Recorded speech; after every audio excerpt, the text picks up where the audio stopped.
Hi everyone, pregnancy delivery normal হবে নাকি caesar?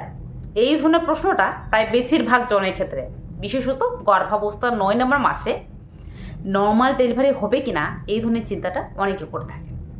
তো দেখুন, আপনি এটা কিন্তু নিজে থেকেই বুঝতে পারবেন, বিশেষত প্রেগনেন্সির 9 মাসের আলট্রাসোনোগ্রাফি রিপোর্ট দেখে। তো চলুন আজকের ভিডিওতে এই বিষয়ে আলোচনা করব। নমস্কার, দেশকুন পঞ্চল আরেকটি নতুন ভিডিওতে সবাইকে স্বাগত। তো আজকের ভিডিও মূল আলোচনা হলো প্রেগনেন্সির শেষ আলট্রাসোনোগ্রাফি রিপোর্ট কখন করা উচিত এবং এই আলট্রাসোনোগ্রাফি রিপোর্টটি নিজে থেকে কি করে বুঝবেন, তার সঙ্গে সঙ্গে আপনার ক্ষেত্রে নর্মাল ডেলিভারি হবে নাকি সিজার, এটা কি করে জানবেন। A to Z আপনি জানতে পারবেন।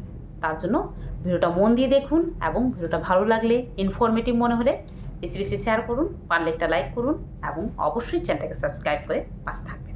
চলুন ভিডিও বেশি যাওয়া যাক। তো দেখুন, সাধারণত গর্ভাবস্থার 9 নম্বর মাসে আলট্রাসোনোগ্রাফি রিপোর্টটি, এটি 9 নম্বর মাসে বললেও এটা কিন্তু অনেকে অনেক লেট করে থাকেন, আবার অনেকে অনেক আগে করতেন, যার কারণে কিছু কিছু রিপোর্টস বা কিছু কিছু জিনিস যেগুলো কিন্তু অনেক সময় ভুলভাল আসে, আর যার কারণে অনেকের ক্ষেত্রে নর্মাল ডেলিভারি হতে পারে না। আবার অনেকের ক্ষেত্রে কিন্তু যেটা হয় যে চিন্তা টেনশনে পড়ে যায়। তো দেখুন, এই আলট্রাসোনোগ্রাফিটি একটি উপযুক্ত সময় করুন। 9 নম্বর মাসে বলতে গেলে প্রেগনেন্সি 9 নম্বর মাস যখন পড়বে তার ঠিক 15 দিনের মধ্যে কিন্তু আপনাকে এই আলট্রাসোনোগ্রাফি রিপোর্টটি করতে হবে।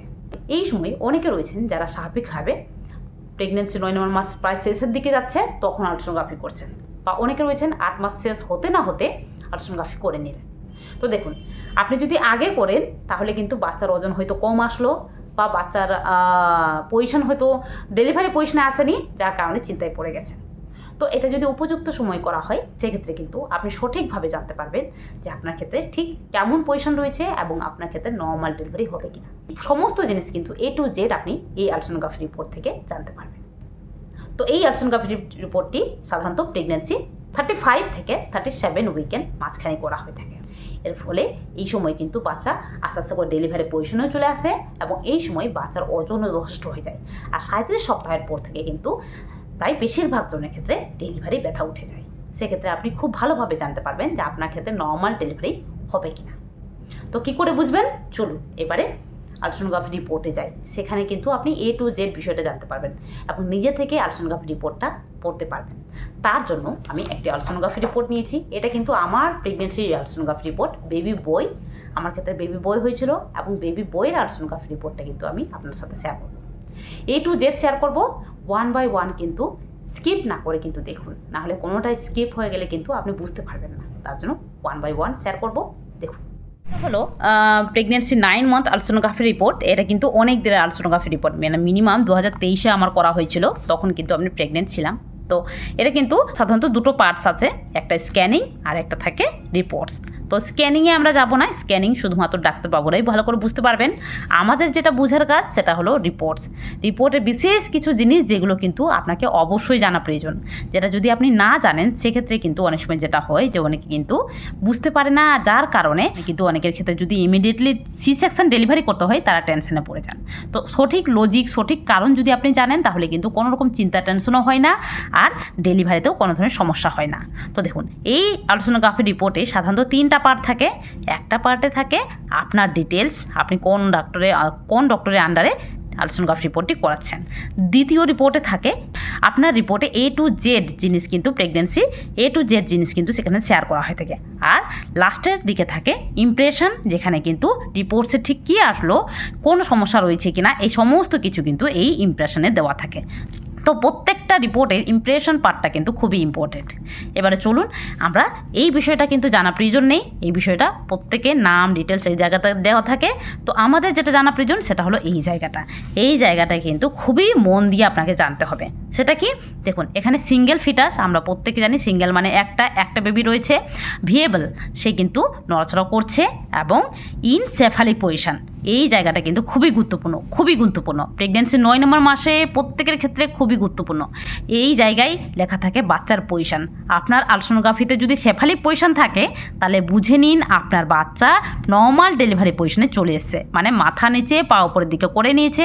আপনার ক্ষেত্রে নর্মাল ডেলিভারি হওয়ার সম্ভাবনা প্রায় 100%। তো সেফালি পজিশন আছে মানে বুঝে নিন আপনার ক্ষেত্রে নর্মাল ডেলিভারি হতে চলেছে। 1 নাম্বার। 2 নাম্বার হলো আরও কিছু জিনিস যেগুলো কিন্তু আপনাকে দেখা দরকার, যেটা দেখে আপনি 100% শিওর হতে পারবেন যে আপনার ক্ষেত্রে আর কোনো সমস্যা নেই, আপনার ক্ষেত্রে নর্মাল ডেলিভারি হবেই হবে। কি তার আগে দেখুন, এখানে কিন্তু অন রিয়েল টাইমিং স্ক্যানিং মানে যখন সোনোগ্রাফিতে রিপোর্টটা করা হয়েছিল তখন কিন্তু বাচ্চা সেফালি পজিশনে, সাধারণত এই সময় বাচ্চা সেফালি পজিশনে চলে আসে, মানে 35 থেকে 37 সপ্তাহের মধ্যে বাচ্চা কিন্তু হেড ডাউন পজিশনে চলে আসে। আবার কারো ক্ষেত্রে একটু সময় লাগতে পারে, কিন্তু এই সময় প্রায় বেশিরভাগ জনের ক্ষেত্রে চলে আসে, যেমন আমারটা ক্ষেত্রে চলে এসেছে। এবারে এখানে কিন্তু ফিটাল কার্ডিয়াক অ্যাক্টিভিটি প্রেজেন্ট মানে বাচ্চার হার্টবিট কিন্তু এখানে দেখা দিচ্ছে। এখানে কিন্তু কারো ক্ষেত্রে বাচ্চার ফিটাল হার্টবিট বা ফিটাল এফএইচআর বলে কথাটা লেখা থাকবে শুধুমাত্র, মানে ফিটাল হার্ট রেট। আর এখানে কত রয়েছে 152 BPM। এখানে কিন্তু বাচ্চার হার্টবিটটাও ঠিকঠাক থাকাটা খুবই জরুরি। এখানে বাচ্চার হার্টবিট যদি খুব বেশি আসে মানে মিনিমাম 180 বেশি যদি আসে তাহলে কিন্তু বাচ্চার ক্ষতি হতে পারে, সেক্ষেত্রে কিন্তু ইমিডিয়েটলি সি সেকশন করতে হতে পারে। তার জন্য এই সময় বাচ্চার হার্টবিট 120 থেকে 170 BPM এর মধ্যে আসছে কিনা এটি অবশ্যই লক্ষ্য করুন, বিটস পার মিনিট। তো এটা ঠিকঠাক রয়েছে। এবার ফিটাল প্যারামিটার্স মানে এখানে কিন্তু বাচ্চার যে প্যারামিটার্সগুলো রয়েছে মানে বাচ্চার যে বিপিডি মানে বাইপ্যারাটাল ডায়ামিটার, এফএল মানে ফিমোরাল লেন্থ, এসি মানে হেড সার্কামফারেন্স, এখানে কিন্তু এসি মানে অ্যাবডোমিনাল সার্কামফারেন্স এবং তার সঙ্গে সঙ্গে ফিটাল ওয়েট দেওয়া রয়েছে। তো দেখুন এই জায়গাগুলো কিন্তু বাচ্চার যে মাথার পরিধি, পায়ের লেন্থ, পায়ের যে ফিমোরাল লেন্থ আছে আমাদের সবচেয়ে বড় বোনস, সেটা কিন্তু সব কিছু কিন্তু মেজারমেন্ট করা হয়। এটা দেখেই মেজারমেন্ট করা হয় যে আপনার বাচ্চার গ্রোথ ঠিকঠাক সময়ে ঠিকঠাকভাবে হচ্ছে কি না। তো এই উইক অনুযায়ী কিন্তু এভাবে করে গ্রোথ দেওয়া হয়ে থাকে, যেটা কিন্তু ডাক্তারবাবুরা খুব ভালোভাবে বলে দেন। তবে আপনাকে যেটা দেখতে হবে সেটা হলো এই গ্রোথগুলো দেখে যেটা ডিটারমাইন করা হয় সেটা হলো বাচ্চার ওয়েট। এই সময় বাচ্চার ওয়েট কিন্তু কোনো দাঁড়িপাল্লাতে মাপা হয় না, শুধুমাত্র এই বিপিডি, এফএল, এসি এগুলো শুধুমাত্র দেখে ডিটারমাইন করা হয় আপনার বাচ্চার ওয়েটটা ঠিক কত হতে পারে। তো এই সময় বাচ্চার ওয়েট মানে ফিটাল ওয়েট, কারো ক্ষেত্রে এস্টিমেটেড ফিটাল ওয়েট বা EFW বলে কথাটা লেখা থাকতে পারে।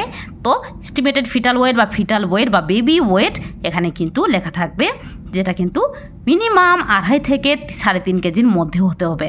3.5 কেজির একটু উপরে হলেও কোনো সমস্যা নেই, তবে 2.5 কেজির নিচে হলে কিন্তু বা 2 কেজির নিচে হলে কিন্তু বাচ্চা অতিরিক্ত ওজন কম রয়েছে, সেক্ষেত্রে কিন্তু বাচ্চা নর্মাল ডেলিভারিতে সমস্যা হবে, সেই বাচ্চা নর্মাল ডেলিভারি হওয়ার সম্ভাবনা খুবই কম। তার জন্য এই সময় বাচ্চার ওজন ঠিকঠাক দেখাটা খুবই জরুরি। আমার 35 সপ্তাহে বাচ্চার ওজন মিনিমাম 2 কেজি 728 গ্রামে হয়ে গেছে অ্যাপ্রক্সিমেটলি, মানে মিনিমাম, কিন্তু এটা প্লাস মাইনাসও হতে পারে, এর চেয়ে একটু 10% বেশিও হতে পারে, 10% কমও হতে পারে, কারণ যেটা বললাম যে দাঁড়িপাল্লাতে এটা কিন্তু মাপা হয় না। তো এটা কিন্তু এটা কিন্তু এই সময়ের জন্য একটা অ্যাকচুয়াল বেবি ওয়েট রয়েছে, যেটা কিন্তু নর্মাল ডেলিভারির জন্য উপযুক্ত। তো অবশ্যই বাচ্চার ওয়েট দেখুন।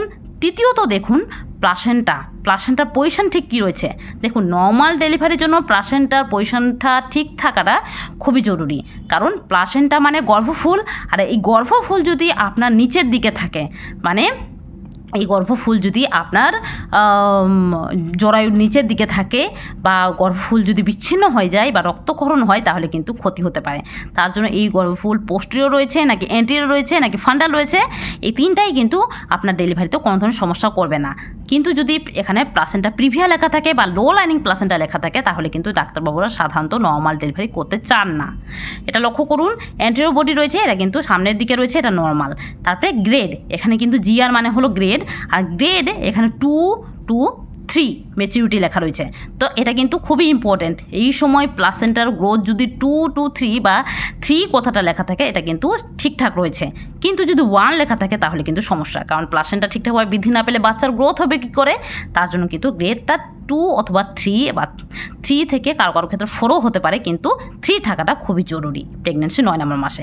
আরেকটা খুব ইম্পর্টেন্ট জিনিস যেটা কিন্তু জানা দরকার সেটা হলো লিকুয়ার ভলিউম অ্যাপিয়ার অ্যাডুকেট। এটাকে যেটা বলা হয় সেটা হলো অ্যামনিওটিক যে ফ্লুইড, বাচ্চার চারপাশে জলের মাত্রা সেটা কিন্তু এখানে দেওয়া রয়েছে, যেটা কিন্তু অ্যাডুকেট রয়েছে মানে পর্যাপ্ত পরিমাণে রয়েছে। কিন্তু এটা যদি ইনঅ্যাডুকেট থাকতো তাহলে কিন্তু জলের মাত্রা ঠিকঠাক নেই। আর আপনারা জানেন বাচ্চার চারপাশে জলের মাত্রা যদি কোনো মতো কমে যায় তাহলে কিন্তু নর্মাল ডেলিভারি সম্ভব না। এক্ষেত্রে ইমিডিয়েটলি সি সেকশন করতে হয়। তার জন্য এটা অবশ্যই লক্ষ্য করুন। কারো ক্ষেত্রে AFI বা অ্যামনিওটিক ফ্লুইড ইন্ডেক্স বলে লেখা থাকতে পারে।